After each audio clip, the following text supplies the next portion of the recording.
we are at the Metal Voice in the back of the Saxon tour bus with Biff Byford of Saxon fame. Hi, it's good to be here on the back of our tour bus.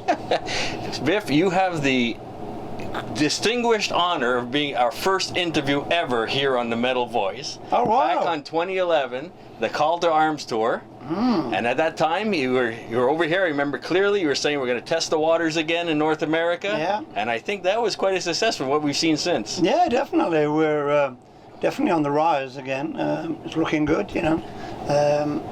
Yeah, we're doing good. We're coming back next year in March on a much bigger tour. So yeah. You're headlining that one, or? No, I think we'll be special guests. Oh, okay.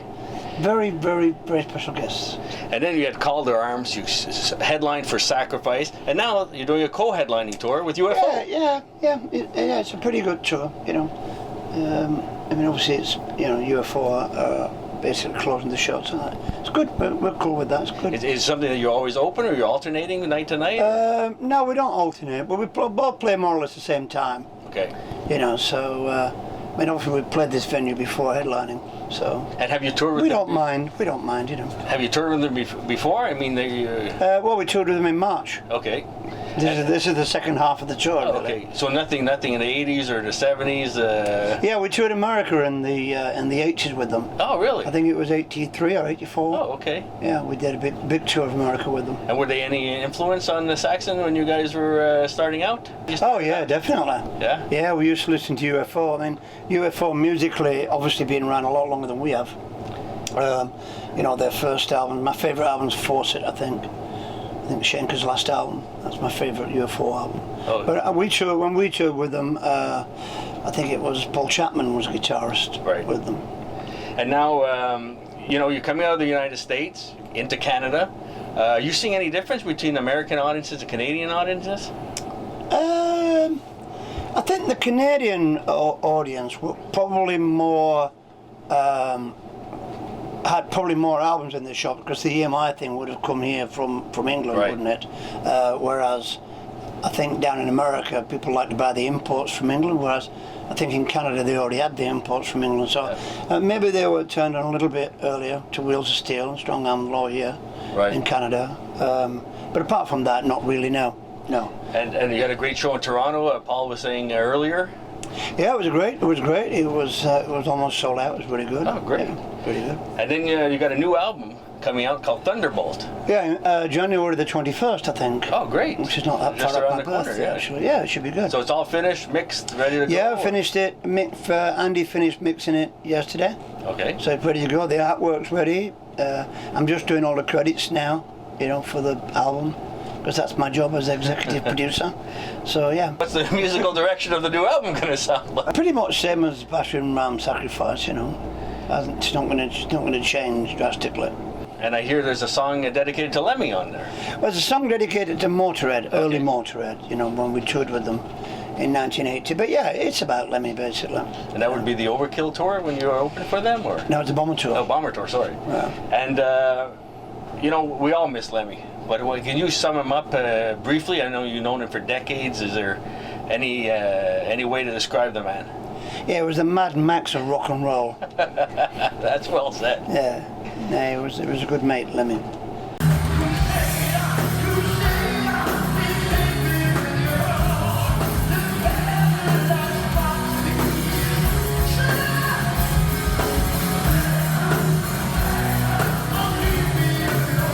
Coming out of the United States, unfortunately, there was a shooting in Vegas on Sunday night. Probably you were on the stage and then found out afterwards. You know, we're seeing more and more of this. It happened in Wembley, I believe, so in Manchester earlier. I don't in think France. this was a terrorist attack, was it? No, I think it was just a shooting. Some guy lost a pop. I mean, you're out there touring. You're visiting all these countries. Is there anything you're doing differently these days compared? No, not really. The security is stricter. You know, especially over in Europe, they search people when they come in. But, you know, it's just one of them things, really. We all have to be visual. We can't stop living, can we? No. And then, you know, we did a show a couple of days ago promoting Saxon and the tour. All the feedback that came back was, why weren't you guys bigger here in North America? I mean, that's one comment after the other. Do you have any reasons for that? Not enough people bought our albums, obviously. I mean, I think Power and the Glory and Crusader were probably our biggest albums. But I think the early albums, you know, like Wheels of Steel and Strong Arm, Denim and Leather, I think most of the albums in America, a lot of them were imports. Okay. And I don't really think that the French company we were with understood the American market very well. So I think they like to make the vinyls over there and ship them. Whereas, as everybody knows, once you start to roll in America, then you can sell a lot of albums really fast. So I don't think they were prepared for it, you know. I mean, we hit the Billboard charts with Power and Glory and Crusader. So, but after that, you know, we changed a lot of things around, and yeah, I just think we were a cult band, and pretty much like Motorhead, actually. You know, I mean, Lemmy was always, you know, pissed off because they never went to America in the 80s, you know, and we did. He was always like giving me grief about that. But, you know, they were just about to break big in America when he died, really. I mean, we were on that tour. Okay, and they really? were playing a lot of people, you know. Wow. So yeah, it was sad, really. But you know, he broke America before he died, so that's what he wanted. There, you know? there you go. Better late than never. Yeah.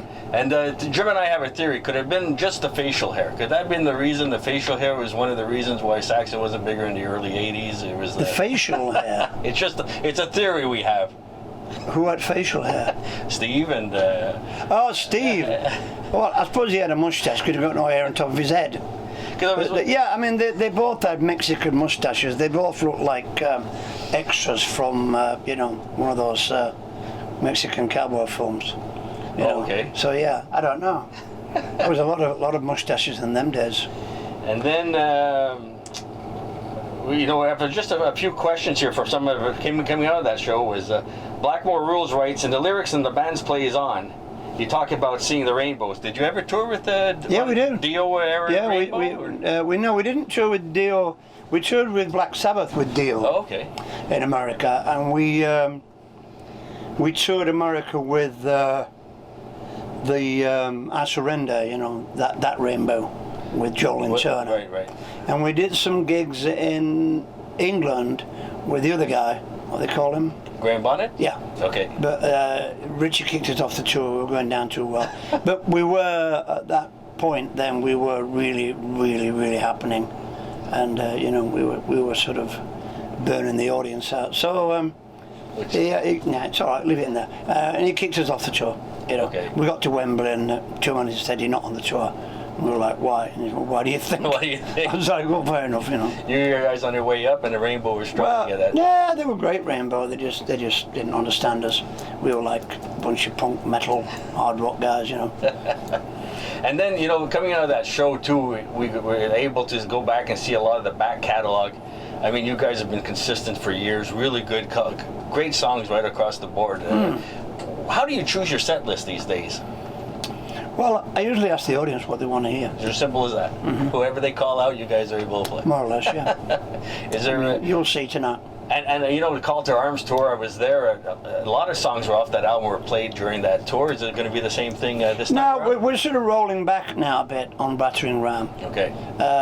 You know, it's been out now for a while, yeah. quite a while now, and so this tour is more fun, you know, for us. We're just finishing off this year in America, in North America, and you know, we had a lot of people on the last bit said, "Why aren't you coming to Canada?" So we tried to get to Canada, and here we are. You know, well, so, we're glad you're here. So yeah. Any songs off the new album be previewed or no? Okay. No. So and is there any songs, speaking of like Denim and Leather, is there any songs you'd absolutely get crucified if you didn't play?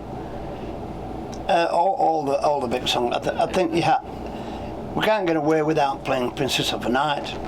We've done some shows and not played Wheels of Steel on this tour. Interesting. But last night we rammed a lot in there. We played Strong Arm the Law, bands played on. We even played Solid Ball of Rock. Oh, really? So, you know, we're just seeing what people like, you know. Can you feel the power maybe, or? Let Me Feel Your Power, we were doing that. We were doing Let Me Feel Your Power a few times, but we tend to do Does This Down Now to Rock now, Okay. you know. We did a top 10 on that last show, and what's encouraging for ourselves is your last 3 albums made the top 10 list as much as the earlier I saw it on Facebook. Yeah, it's really the consistent. There's a lot of revival, like a lot of bands. UFO could be included in that, and Anvil as well. These are bands that were there in the 80s, and they're playing some of their best music, and you guys are definitely part of that. What's the secret to that success? Stay focused, I think, and I think you have to want to be you have to want to do it, you know, because we could just go around playing big hits, couldn't we? Yeah. You know. So, but you know, there's no fun in that for us. Oh, songs like "Made in Belfast" off of "Sacrifice." Yeah, you know, these are great songs. Well, we're songwriters, and that's. And the band being together as a tight unit, together for a while now. So. That's right. Well, great to have you, Biff. Thank you for your time. Yeah. We're here on the Metal Voice. If you're still out there and in the area, make sure you come out and check Saxon. They'll be touring right through to the end of October. Is that it, or? Yeah, middle of October. Middle of October. Yeah. So if you get the chance to see 2 great bands in your neighborhood, check out UFO and Saxon. Definitely.